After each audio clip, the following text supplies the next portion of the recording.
আসসালামু আলাইকুম প্রিয় শিক্ষার্থীরা, সবাইকে স্বাগতম জানাচ্ছি টেকনিক ইজি এডুকেশনের পক্ষ থেকে। আমি হাবিবুল্লাহ।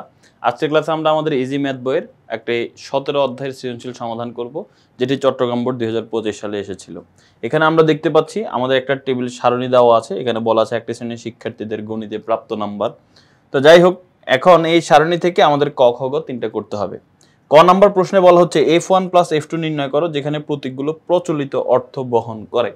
অর্থাৎ f1 আর f2 আমরা যোগ করে দেখাবো যে f1 আর f2 যে কোনো f1 f2 না, যেটা আসলে প্রচলিত অর্থ বহন করে। কারণ আমরা f1 f2 প্রচলিত কোনো না কোনো এক জায়গায় দেখেছি, মনে আছে? বলো তো কোথায় দেখেছি? প্রচুরকে। অর্থাৎ প্রচুরকের f1 আর f2 বের করে তাদের দুইটাকে যোগ করে আমাদের দেখাইতে হবে। তার মানে এখানে আসলে আগে প্রচুরক শ্রেণী কোনটা সেটা বের করতে হবে, তারপরে f1 নির্ণয় করতে হবে, তারপরে f2 নির্ণয় করে তারপরে আমাদের হচ্ছে এটা সমাধান করতে হবে। তো প্রথমে বলো তো কোনটা প্রচুরক শ্রেণী হবে। এখানে প্রচুরক শ্রেণী হবে, আমরা জানি যে শ্রেণীর গণসংখ্যা বেশি সেটা হচ্ছে প্রচুরক শ্রেণী। তাহলে এখানে গণসংখ্যা, যে গণসংখ্যার মধ্যে সবচেয়ে বেশি গণসংখ্যা হচ্ছে এইটা 20, তার মানে প্রচুরক শ্রেণী হচ্ছে 20। তো প্রচুরক শ্রেণী যেহেতু 20, তার মানে আমাদের প্রচুরক শ্রেণীটা হচ্ছে 61 থেকে, সবচেয়ে বেশি গণসংখ্যা যেহেতু 20, আমাদের প্রচুরক শ্রেণীটা হচ্ছে 61 থেকে 75 পর্যন্ত। 61 থেকে 75 না, 65 পর্যন্ত। এই যে 61 থেকে 65 পর্যন্ত।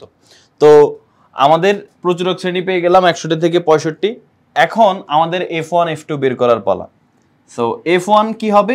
f1 হচ্ছে প্রচুরক শ্রেণীর যে গণসংখ্যাটা আছে তার থেকে বিয়োগ করতে হবে আগের শ্রেণীর গণসংখ্যা, অর্থাৎ 20 থেকে 15। যে প্রচুরক শ্রেণীর গণসংখ্যা বিয়োগ পরবর্তী শ্রেণীর গণসংখ্যা, 20 থেকে 15 বিয়োগ করলে 5। আর f2 কি হবে? প্রচুরক শ্রেণীর গণসংখ্যা বিয়োগ পরের শ্রেণীর গণসংখ্যা, পরবর্তীটা আর কি, 20 থেকে 12। এই দেখো 20 থেকে 12 বিয়োগ করলে 8। তাহলে f1 এর মান পাইলাম 5, f2 এর মান পাইলাম 8।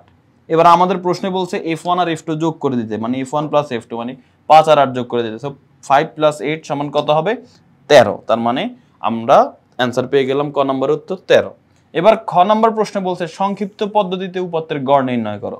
এই যে উপাত্তটা দেওয়া আছে এটার গড় নির্ণয় করতে হবে, তবে সংক্ষিপ্ত পদ্ধতিতে গড় নির্ণয়ের পদ্ধতি যেটা আছে সেটা হচ্ছে আমাদের নির্ণয় করতে হবে।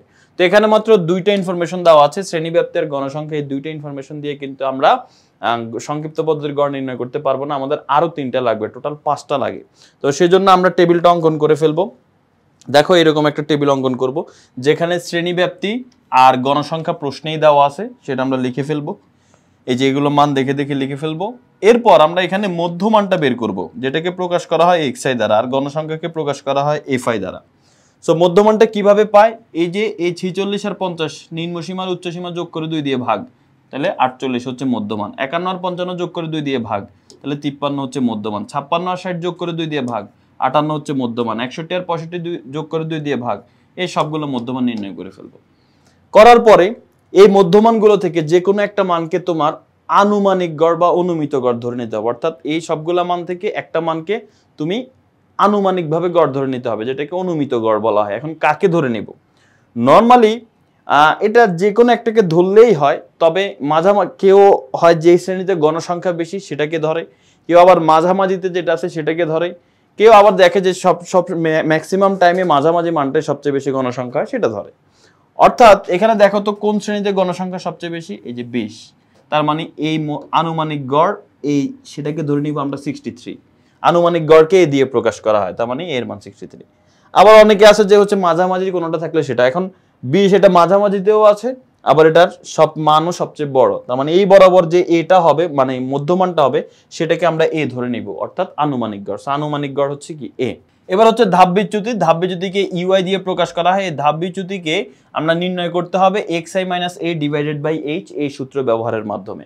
তো xiটা কি? xi হচ্ছে এই যে 48 মাইনাস a কি? a হচ্ছে 63। তার মানে 48 থেকে 63 যদি আমরা বিয়োগ করি তাহলে হয় -15। 15কে h দিয়ে ভাগ করতে হবে, -15কে h। h কি? h হচ্ছে যে কোনো শ্রেণীর নিম্নসীমা থেকে তার আগের শ্রেণীর নিম্নসীমা বিয়োগ করে দিতে হবে। 51 থেকে 46 বিয়োগ করলে 5, তার মানে h এর মান হচ্ছে 5। বা 56 থেকে 51 বিয়োগ করলেও 5, h এর মান 5। তাহলে আমরা উপরে পাইলাম -15, আর নিচে h এর মান যদি 5 হয়, -15কে 5 দিয়ে ভাগ করলে -3, এই যে দেখো -3। আবার দ্বিতীয় ঘরের জন্য দেখো xi এর মান কত? 53। এই যে xi এর মান হচ্ছে 53। তো 53 থেকে a কে বিয়োগ করে দিব, a এর মান হচ্ছে 63। তো 53 থেকে যদি 63 বিয়োগ করি তাহলে -10, আর h এর মান তো 5, -10 কে 5 দিয়ে যদি আমরা ভাগ করি তাহলে -2। এভাবে নির্ণয় করে ফেলবো। এটা আরো সহজভাবে নির্ণয় করা যায়, সেটা হচ্ছে যে শ্রেণীতে তুমি দেখবা a ধরছো, মানে আনুমানিক গড় যেটাকে ধরছো, ওই বরাবর ধাপ বিচ্যুতি তুমি 0 দিবা। এরপরে উপর দিকের মানগুলোকে -1 -2 -3 এভাবে বসাবা, আর নিচের দিকের মানগুলোকে +1 +2 +3 যা হয় এগুলো বসায় ফেলবা, শেষ। আর সর্বশেষ ঘর যেটা, সেটা হচ্ছে এই গণসংখ্যার ধাপ বিচ্যুতির গুণফল, অর্থাৎ এইটা আর এটার গুণফল, fi আর ui এর গুণফল, fi ui। তো 8 এর সাথে -3 গুণ করলে 24, 13 সাথে -2 গুণ করলে 26, এভাবে -26, এভাবে সবগুলো তুমি গুণ করে ফেলবা। 20 এর সাথে 0 গুণ করলে 0, এই সবগুলো এরকম গুণ করে ফেললাম। করার পরে এবার তুমি এই যে গণসংখ্যার যে মানগুলো পাইছো এই সবগুলো গণসংখ্যা যোগ করে ফেলবা। সবগুলো গণসংখ্যা যোগ করলে হয় 80। এই সবগুলো গণসংখ্যা অর্থাৎ মোট গণসংখ্যাটাকে প্রকাশ করা হয় n দ্বারা, তার মানে n এর মান হচ্ছে 80। আবার তুমি এখানে fi ui এর যতগুলো মান পাইছো সবগুলো যোগ করে ফেলবা, তাইলে হয় -24। ক্যালকুলেটরের মধ্যে তুমি -24 -26 -15 +0 +12 +14 +15 লিখে ইকুয়ালে ক্লিক করবা, করলে দেখবা -24 অ্যান্সার আসে। তাহলে -24 অ্যান্সার পেয়ে গেলাম। এটাকে আমরা লিখবো সামেশন অফ fi ui দ্বারা। সামেশন কি? সামেশন মানে হচ্ছে এই যে এই চিহ্নটার মানে হচ্ছে যোগফল, কার? fi ui এর যতগুলো মান আছে সবগুলোর যোগফল, কত? -24। ওকে, আমাদের ছকের কাজ শেষ। এখন সূত্র বসাবো আর মান লিখে অ্যান্সার পেয়ে যাব আমরা। দেখো, সংক্ষিপ্ত পদ্ধতির গড় এটাকে x বার দিয়ে প্রকাশ করা হয়। এটা সূত্রটা হচ্ছে a plus summation of fi ui divided by n into h। এখন a এর মান কত? 63, এই যে বসাই দিলাম। সামেশন অফ fi ui এর মান কত? -24 বসাই দিলাম। n এর মান কত? 80 বসাই দিলাম। আর h শ্রেণী ব্যবধান 5, বললাম না যে কোনো শ্রেণী থেকে তার আগেরটা বিয়োগ করবা, শ্রেণী নিম্নসীমা থেকে আগেরটা নিম্নসীমা বিয়োগ করবা। h এর মান হচ্ছে 5, তো 5 বসাই দিলাম। এবার ক্যালকুলেট করে ফেলো। দেখো এখানে কাটাকাটি করা যায়। কিভাবে কাটাকাটি করা যায়? এই যে এখানে যদি আমরা ক্যালকুলেশন করি, যে 5 80 কাছে যায়, 5 একে 5, 5 16 80। আবার কাটাকাটি করা যায় 8 দিয়ে। দেখো 8 দুগুণে 16, 3 8 24, তার মানে উপরে হচ্ছে -3 আর নিচে হচ্ছে 2। এই যে দেখো -3 2। তো মাইনাসটা 3 এর সাথে লেখা নাই, ওই -3 এরটা ওই মাইনাসটা প্লাসের সাথে গুণ হয়ে গেলে কি হয়? এই প্লাসে মাইনাসে মাইনাস হয়ে যায়, সোজা হিসেবে। এবার 3 কে 2 দিয়ে ভাগ করে ফেলো। 3 কে 2 দিয়ে ভাগ করলে যত হয় তোমার হচ্ছে 1.5 হবে। তো এই 63 থেকে 1.5 বিয়োগ করে ফেলো। এটা কিন্তু মাইনাস হয়ে গেছে চিহ্ন, দেখো উপরে প্লাস ছিল, নিচে এসে কিন্তু মাইনাস হয়ে গেছে। কেন? কারণ ওই মাইনাসে আর প্লাসে গুণ হয়ে মাইনাস হয়ে গেছে। তো যাই হোক, 63 থেকে -1.5 করলে 61.5 হয়, তার মানে নির্ণেয় গড় 61.5। লাস্টে লিখে দিবা যে নির্ণয় গড় 61.5। আশা করি সবাই বুঝতে পেরেছো। এটা ছিল আমাদের আজকের প্রশ্নের খ নাম্বার আলোচনা।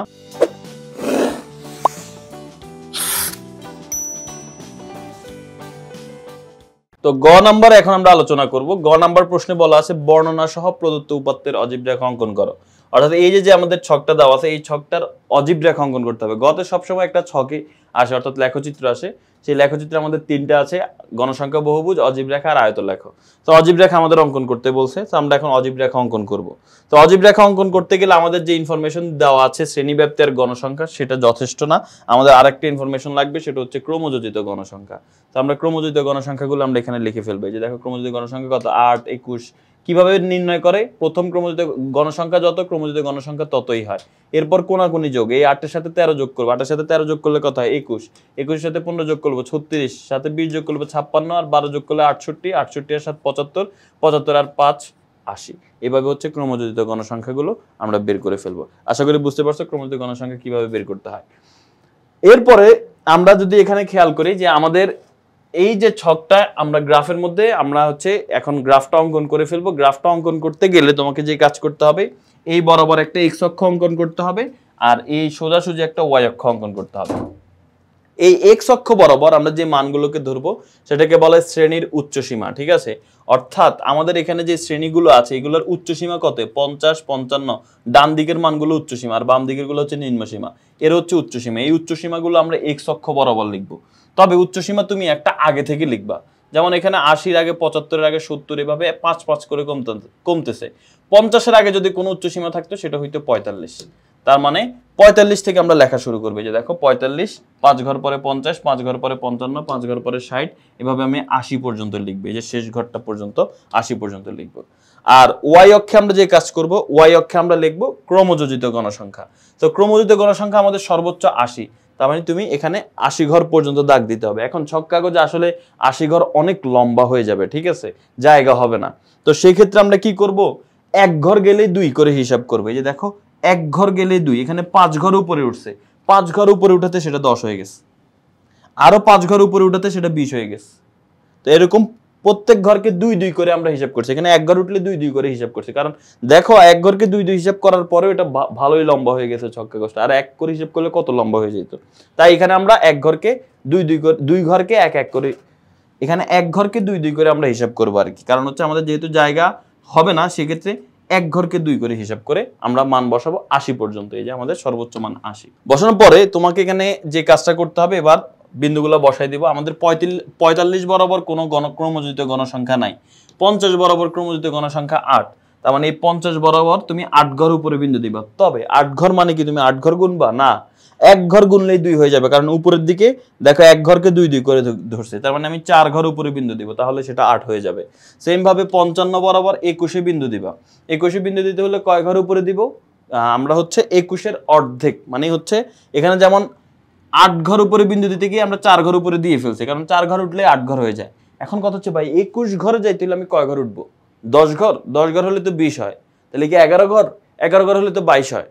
তাহলে 21 ঘরে আমি কিভাবে পাবো, দেখো 21 ঘর আমরা পাবো হচ্ছে, আমরা এখানে এই 55 বরাবর যে বিন্দুটা দিব সেটা হচ্ছে এখান থেকে আমরা এই যে এইখানে বিন্দু দিব। দেখো আমরা যদি একটু ভালো করে খেয়াল করি, এই যে এই জায়গা বিন্দুটা এই জায়গা হবে, যে 55 বরাবর এই জায়গা বিন্দুটা হবে। অর্থাৎ আমি বলি এখানে ছক্কা, হয়তো তুমি ভালো বুঝতেছো না, মনে করো যে এটা যদি তোমার ছক কাগজ হয়, এই ঘরটা হচ্ছে তোমার 10তম ঘর, আর এই ঘরটা হচ্ছে তোমার 11তম ঘর।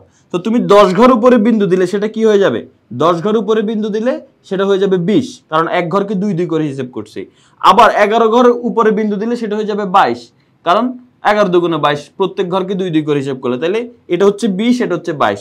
এই 20 আর 22 মাঝখানে, অর্থাৎ এই দুইটা ঘরের এই মাঝখানে এখানে তুমি বিন্দু দিবা। ঠিক আছে, এইভাবে তুমি এই 55 বরাবর 21 ঘর উপরে 21 বিন্দু দিবা। 60 বরাবর 36, 36 মানে কয় ঘর বলো তো, 18 ঘর উপরে বিন্দু দিব। তো জোড় সংখ্যাগুলোর ক্ষেত্রে বিন্দু দেওয়া অত ঝামেলা হবে না, কিন্তু আমাদের বিজোড় সংখ্যা যেগুলো সেগুলোর উপরে বিন্দু দেওয়া ঝামেলা হয়ে যাবে। ঠিক আছে, তো এটা হচ্ছে 34 ঘর উপরে বিন্দু দিব। ঠিক আছে, 34 ঘর উপরে আমরা বিন্দু দিব। আর 75, এই যে এটা আবার ঝামেলা হয়ে যাবে। কিভাবে ঝামেলা হয়ে যাবে, এটা হচ্ছে আমরা যদি এখানে 75 বিন্দু দিতে চাই, তাহলে হচ্ছে 32 ঘর উপরে দিলে 74 হয়, আবার 33 ঘর উপরে দিলে 76 হয়ে যায়। তো 32 ঘর আর 33 ঘরের মাঝখানে দিব।